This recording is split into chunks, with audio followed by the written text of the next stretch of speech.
샬롬 샬롬 샬롬 샬롬. 하나님 사랑합니다. 여러분 주 안에서 사랑합니다. 열왕기 18장 1절에서 8절 히스기야가 하나님을 붙들다, 이런 제목으로 함께 은혜를 나눕니다. 히스기야의 신앙개혁이죠. 지금부터 2700년 전 유다왕 히스기야가 집권할 당시에 국제정세는 작은 나라 유다가 살아남기 아주 힘든 그러한 정세였습니다. 북이스라엘과 아랍, 현재 시리아죠. 신흥 강국 아수르에게 정복을 당하죠.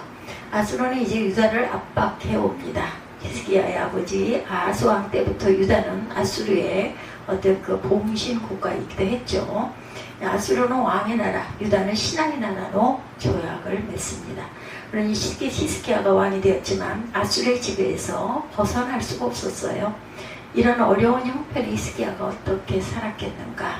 3, 4절에 보면 히스기야가 그의 조상 다윗의 모든 행위와 같이 여호와께 보시기에 정직하게 행하여 그가 여러 산당들을 제거하며 주상을 깨뜨리며 아세라 목상을 찍으며 모세가 만들었던 놋뱀을 이스라엘 자손 이때까지 향하여 분향함으로 그것을 부수고 놋조각이다, 이렇게 일컫습니다. 느후스단, 놋조각. 국가 존립이 어려운 상황에서도 히스기야는 내부적인 신앙개혁을 단행한 것이죠. 아버지 아하스 때부터 섬겨오던 우상을 모두 제거합니다. 히스기야의 신앙개혁을 역대하 29장에서 31장에 아주 상세하게 기록되어 있어요. 왕이 되자마자 아버지 아하스가 파손한 성전을 수리하고 성전에 있는 더러운 우상을 제거하고 중단된 예배를 성전에서 다시 드리게 하죠. 이어서 오랫동안 지키지 못한 유월절을 다시 회복합니다. 제사장들과 레위 사람들이 순서를 정해서 예루살렘 성전에서 섬기게 합니다. 히스기야는 어려운 환경에서도 하나님을 잘 섬기는 신실한 신앙인이었죠. 우리나라의 믿음의 선배들도 그러했죠. 일제시대는 말할 것도 없고 6.25 전쟁 때도 피난민들이 가는 곳마다 천막교회를 세워서 하나님께 예배를 드렸어요. 대구 영락교회, 부산 영락교회를 비롯해서 함해노회, 평북노회, 우리가 잘 모르는 그런 이름들이죠. 평양노회 등 이북노회들이 생기게 된 것이 이런 피난민들이 세운 교회였습니다. 전쟁 중에도 예배는 끊이지가 않았어요. 더 열심히 기도하고 예배를 드립니다. 두 번째, 어려움을 당할 때 어떻게 해야 하는가? 본문 뒤 17절부터 보면 아수르왕 사네립이 유다를 쳐들어와서 예루살렘을 포위합니다. 수도 예루살렘이 포위당했으나 거의 절망적인 상태예요. 이것을 역대하 32장 1절에 이렇게 표현합니다. 이 모든 충성된 일을 한 후에 아수르왕 사네립이 유다에 들어와서 견고한 성읍을 향해 진을 치고 쳐서 점령하고자 한지라. 이 모든 충성된 일은 내부적인 신앙개혁을 의미하죠. 우상을 제거하고 예루살렘 성전을 수리하고 예배를 회복한 후에 아수르가 쳐들어온 거예요. 우리가 당하는 어려움 중에 신앙생활과 아무 관계없이 정치, 경제, 사회 환경이 어려워 고생하는 경우가 많이 있습니다. 어려움을 만났을 때 우리 그리스도인들은 과연 어떻게 해야 하는가? 히스기야가 그 모범을 보여주죠. 역대하 32장 6절에서 8절에 보면 군대 지휘관을 세워 백성을 거느리고 가서 성문 광장에서 자기 앞에 무리를 모으고 말로 위로하여 이르되 너희는 마음을 강하게 하며 담대히 하고 아수르 왕과 그를 따르는 온 무리로 말미암아 두려워하지 말며 놀라지 말라.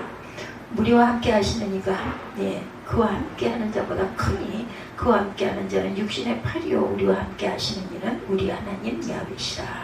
우리와 함께 하시는 이가 그와 함께 하는 자보다 크다, 이렇게 말하고 있어요. 반드시 우리를 도우시고 우리를 대신하여 싸우시리라고 하매 백성이 유다왕 히스기야의 말로 말미암아 안심하니라. 백성들이 유다왕 히스기야의 말로 모두들 안심했다. 히스기야는 위기 상황에서 하나님을 붙듭니다. 하나님이 나에게 어떤 분이신지 백성들에게 확인해 주어요. 하나님은 어려움에 처한 우리와 함께 계시는 분이다. 하나님은 세상의 어떤 권력이나 군사력보다 강한 분이다. 하나님이 우리 아버지이시죠. 아버지 하나님은 우리를 도우시고 우리를 대신하여 싸우시고 또한 백성들은 왕의 말을 듣고 안심할 수가 있다. 이런 히스기야의 삶을 본문 5절에 압축해서 표현합니다. 히스기야가 이스라엘 하나님 야훼를 의지했는데 그의 전후 유다 여러 왕 중에 그러한 자가 없었으니.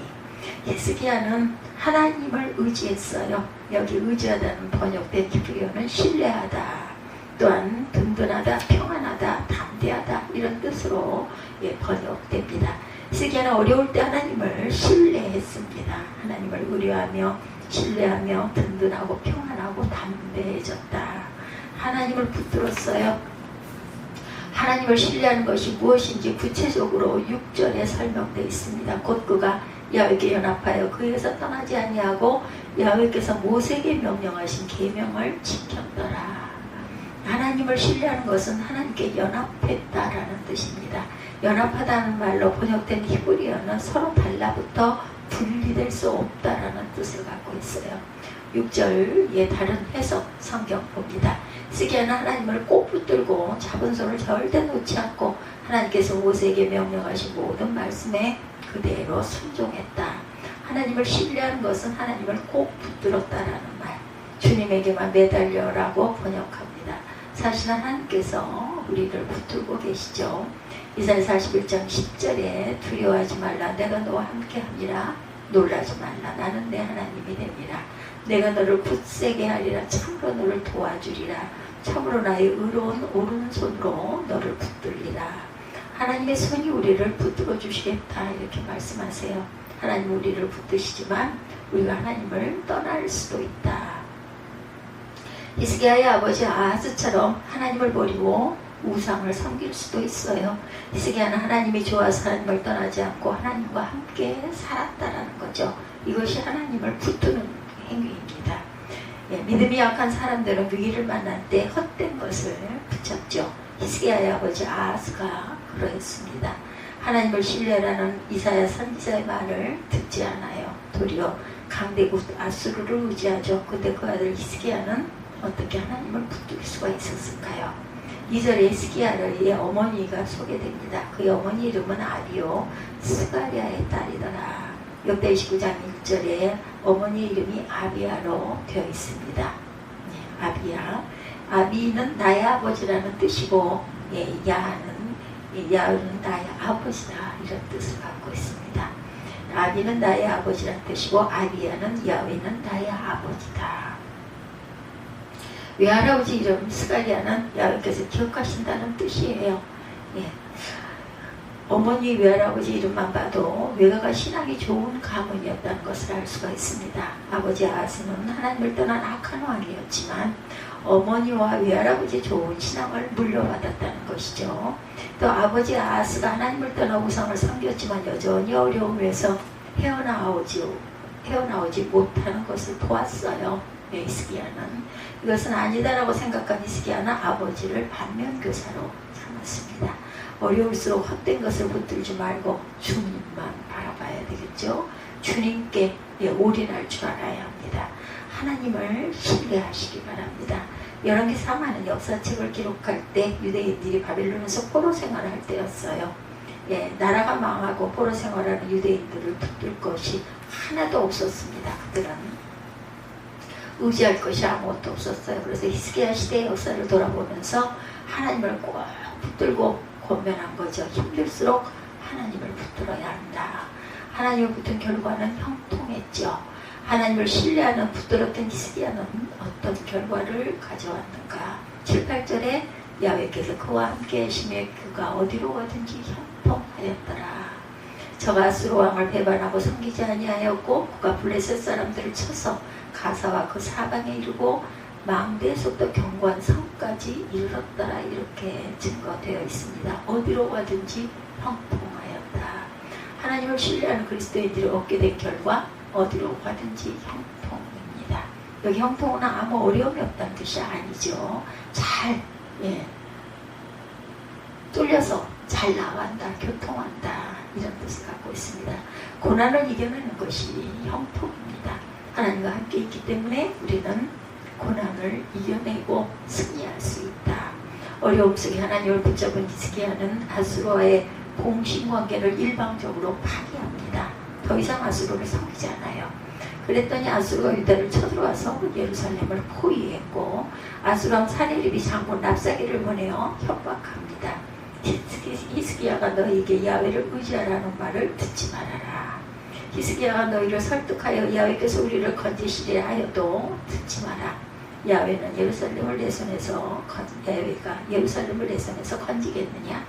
예, 결국 이 전쟁은 사네립과 하나님의 싸움. 하나님이 당연히 승리하시죠. 18만 5천 명의 아수르 군대를 하루아침에 모두 죽여버립니다. 하나님의 승리는 이것입니다. 형통이죠. 형통한다는 것은 내게 닥친 어려움을 너무 어려움에 넘어지지 않는다. 아무리 힘들어도 포기하지 않는 것, 끝까지 견뎌내는 것입니다. 그래야 최후 승리를 얻는 거죠. 하나님께서 어려움을 이기게 하셨다. 하나님께서 견딜 힘을 주셨다. 하나님께서 결국 승리의 면류관을 쓰게 하셨다라는 말입니다. 이것이 바로 형통입니다. 예수께서 우리에게 주신 말씀 요한복음 15장 5절에 나는 포도나무여 너희는 가지라. 그가 내 안에 내가 그 안에 거하면 사람이 많은 열매를 맺나니 나를 떠나서는 너희가 아무것도 할 수 없습니다.